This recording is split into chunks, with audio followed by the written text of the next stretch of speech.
अस्सलाम वालेकुम dear students, मैं हूं हिना शौकत, आपकी केमिस्ट्री की टीचर। और आज के इस लेक्चर में हमें कंटिन्यू करने हैं हमारे एक्सरसाइज के न्यूमेरिकल्स। और इस लेक्चर में हम डिस्कस करेंगे numerical number 6, 7 and 8. So students, let's solve numerical number 6, and statement says that a sample of gas is cooled at constant pressure from 30 degrees Celsius to 10 degree Celsius. Now you have to comment, will the volume of the gas decrease to 1/3 of its original volume? And B part is, if not, then by what ratio will the volume decrease? Now you can see that ये एक straight question नहीं है। जिस तरह से हम पहले question solve कर रहे थे, ये उससे थोड़ा सा मुख्तलिफ है। सो हमें यहाँ पे गिवन है कांस्टेंट प्रेशर पे चेंज इन टेम्परेचर, यानी कि पहले टेम्परेचर था 30 डिग्री और फिर टेम्परेचर हो गया 10 डिग्री सेल्सियस। अब ये तो बात है सिर्फ टेम्परेचर की, और हमें वॉल्यूम कोई भी गिवन नहीं है। अगर कोई भी चीज़ गिवन नहीं होती तो हम उसकी जगह x यूज़ कर सकते हैं। सो चलिए स्टार्ट करते हैं गिवन डेटा से।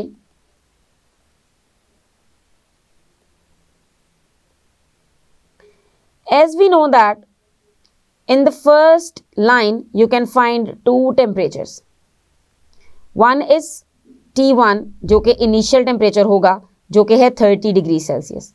यहाँ पे जो गलती का एरर है, चांस है, वो ये हो सकता है कि आप समझें कि जो टेम्परेचर लो है वो T1 होगा। ऐसा नहीं है, दो टेम्परेचर पहले होता है वो T1 होगा। So in this case T1 is equal to 30 degree Celsius. और हम जानते हैं कि अगर हम चार्ल्स लॉ को स्टडी कर रहे हैं तो टेम्परेचर होना चाहिए एब्सोल्यूट टेम्परेचर स्केल में, यानी कि केल्विन में। तो साथ ही साथ इसे कन्वर्ट कर लेते हैं केल्विन के अंदर, और केल्विन कन्वर्जन के लिए हमें सिंपली करना क्या है, just we have to add 273 in this value, और आंसर आएगा 303 केल्विन फॉर T1। अब जब भी हमें T1 की वैल्यू यूज करनी होगी, so we are going to use 303 kelvin. अब देखते हैं T2 की तरफ, जो कि हमारा फाइनल टेम्परेचर था, and this is 10 degree Celsius. बाकी का प्रोसेस सेम है, you have to add 273 in 10, और उससे आ जाएगा हमारा आंसर इन केल्विन। और by adding 273 into 10 you will get 283 kelvin. अब ये हमारे पास दो टेम्परेचर थे जो कि गिवन डेटा में प्रेजेंट थे। अब हमें यहाँ पे कुछ चीजें फर्ज करनी पड़ेंगी। सो इस क्वेश्चन में we have to write suppose that, यानी कि हम फर्ज कर लेते हैं कि जो हमारा इनिशियल वॉल्यूम था वो था x, और जो हमारा फाइनल वॉल्यूम है वो हमें फाइंड करना है, यानी कि we are going to put question mark. अब चूंकि रिलेशनशिप वॉल्यूम और टेम्परेचर का है और प्रेशर कांस्टेंट है, सो ये एक चीज क्लियर करता है कि यहां पे जो लॉ यूज होगा वो है चार्ल्स लॉ। सो सेम आप स्टार्ट करेंगे by using the equation of Charles law. So we can say by using the equation of Charles law.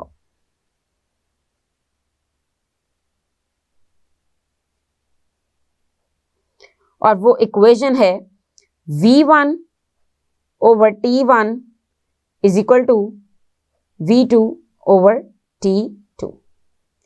अब अगर आप इस इक्वेशन से V2 फाइंड करना चाहते हैं, सो ये कुछ इस तरह से हो सकती है, V2 would be equal to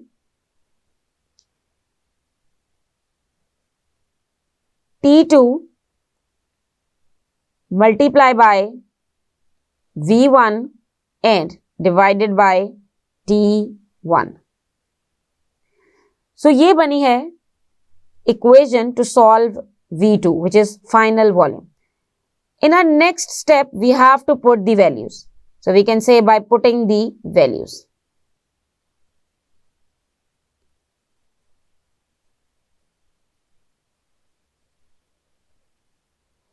और वैल्यूज पुट करने से you will get V2 is equal to T2 की वैल्यू है 283 और V1 हमने सपोज किया है कि वो होगा X, and you will divide it by T1 and the value of T1 in Kelvin is 303.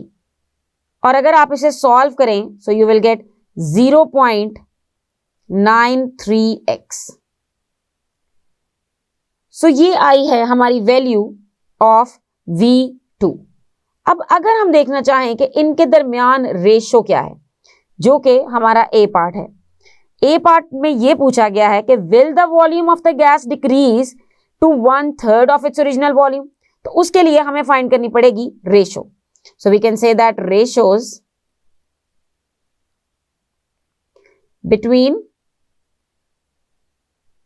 V1 and V2, यानी कि हमें इनिशियल वॉल्यूम और फाइनल वॉल्यूम के बीच की रेशो चाहिए. सो हम इसे प्रॉपर वे में लिखेंगे V1 रेशो V2 और V1 की जगह आएगा X और V2 की जगह आएगा हमारा जो आंसर जो हमने कैलकुलेट किया है विच इज 0.93x.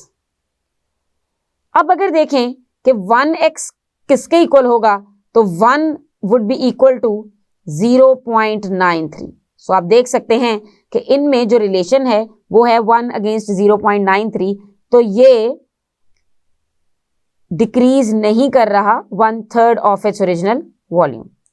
सो हम कह सकते हैं the above ratio shows that the volume of the gas V2 can not decrease to 1/3 of its original volume.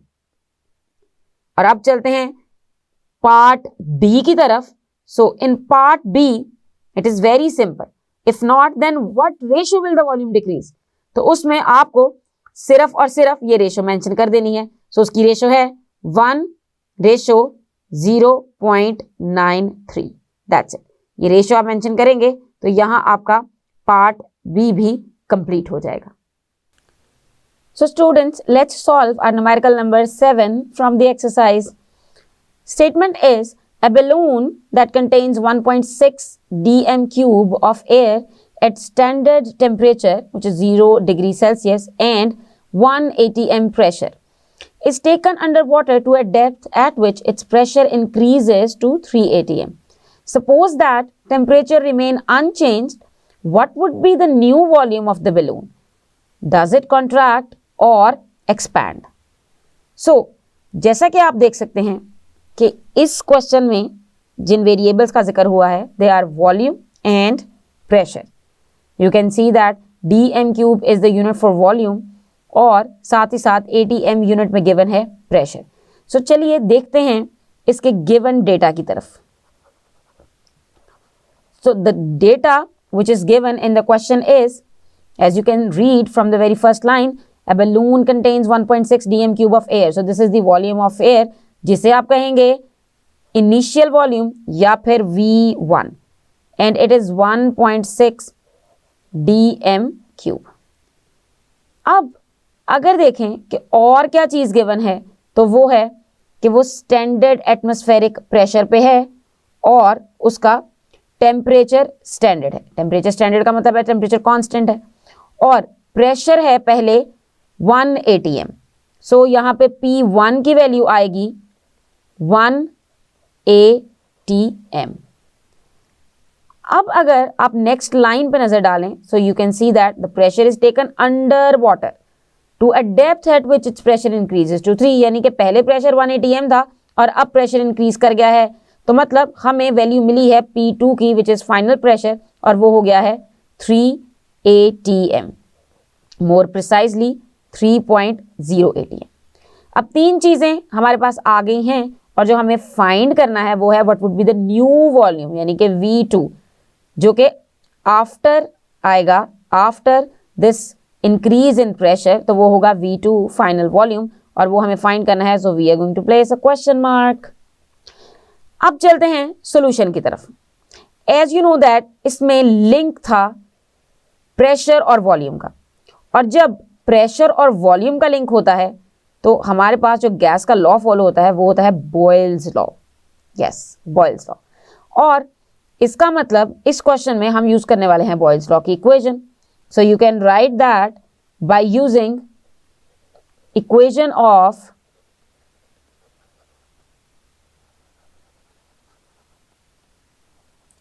Boyle's law.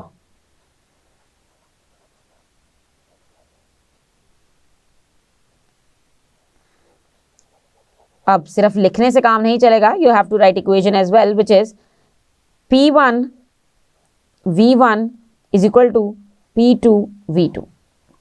आगे की स्टोरी इससे भी simple, you have to calculate V2, so V2 को हम सब्जेक्ट बनाएंगे और फॉर्मूले को रीअरेंज करेंगे। सो हम कह सकते हैं कि ये फॉर्मूला कुछ इस तरह से हो सकता है कि V2 is equal to P1 V1 divided by P2। अब नेक्स्ट स्टेप में we have to put the values. So we can say by putting the values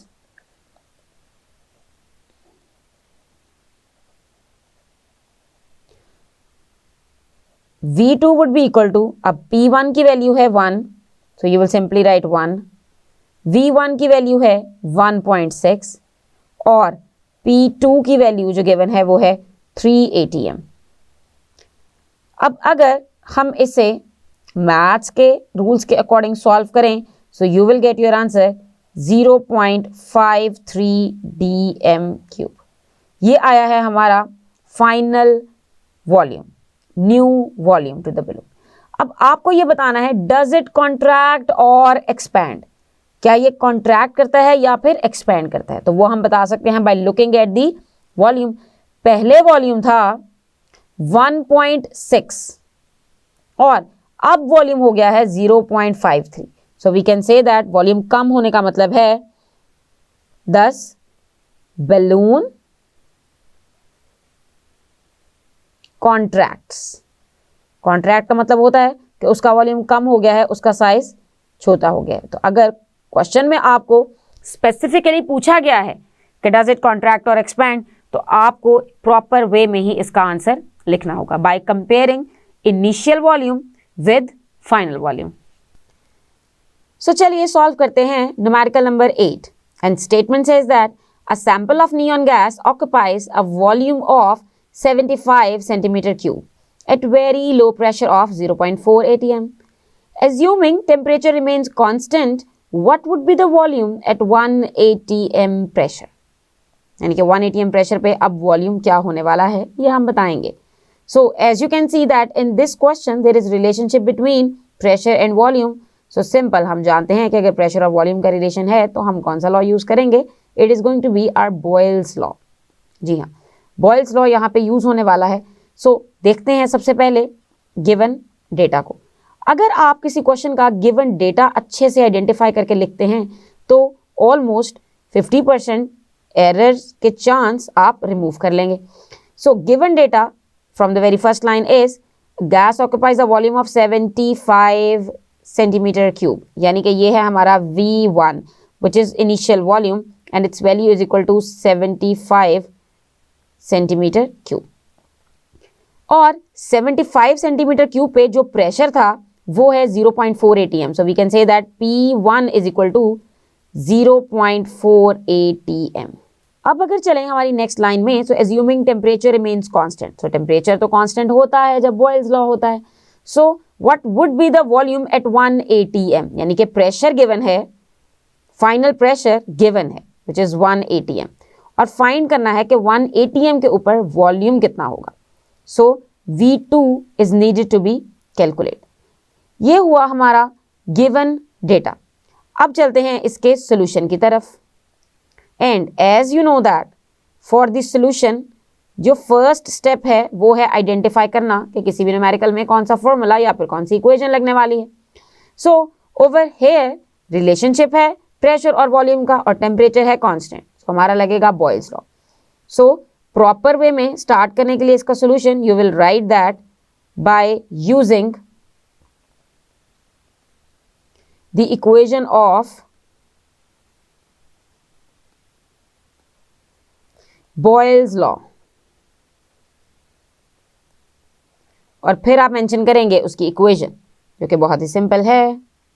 P1V1 is equal to P2V2। हम जानते हैं कि P1 is initial pressure, V1 is initial volume, P2 is the final pressure and V2 is final volume. अब decide करते हैं कि आखिर हमें इसमें से फाइंड कौन सी चीज़ करनी है। सो वो है V2। सो हम सब्जेक्ट बनाएंगे V2 को और रीअरेंज करेंगे फॉर्मूला, और अगर हम इस फॉर्मूले को रीअरेंज करेंगे so we will get V2 is equal to P1V1 divided by P2। अब ये तो आया हमारा final formula. So next step is very simple, by putting the values.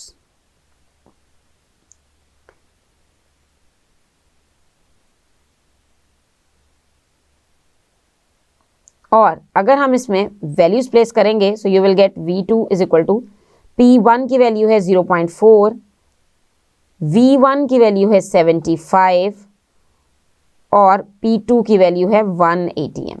जी हाँ, और अगर आप इसे मल्टीप्लाई करेंगे so you will get your answer 30 centimetre cube. So at 1 ATM what will happen? The sample of neon gas will occupy 30 centimeter cube। ये होगा इसका volume. As you can see that pressure increase किया है। Previously pressure was 0.4 ATM और अब pressure है 1 ATM, यानी कि pressure increase किया है। And you can see there is a significant difference in volume। पहले वॉल्यूम था 75 सेंटीमीटर क्यूब और अब वॉल्यूम है 30 सेंटीमीटर क्यूब। सो स्टूडेंट्स, इस लेक्चर में हमने डिस्कस किए हैं कुछ न्यूमेरिकल्स, लेकिन उन न्यूमेरिकल्स में एक खास बात थी। हमने पहले तो ये सीखा था कि बॉयल्स लॉ और चार्ल्स लॉ की इक्वेशंस को अप्लाई कैसे करते हैं।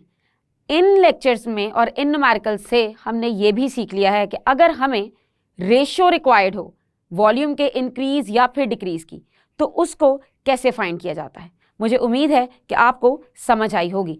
सो हम अपने आने वाले लेक्चर्स में जो लास्ट 2 न्यूमेरिकल्स हैं उनको भी डिटेल से स्टेप बाय स्टेप समझेंगे। तब तक के लिए अल्लाह हाफिज़।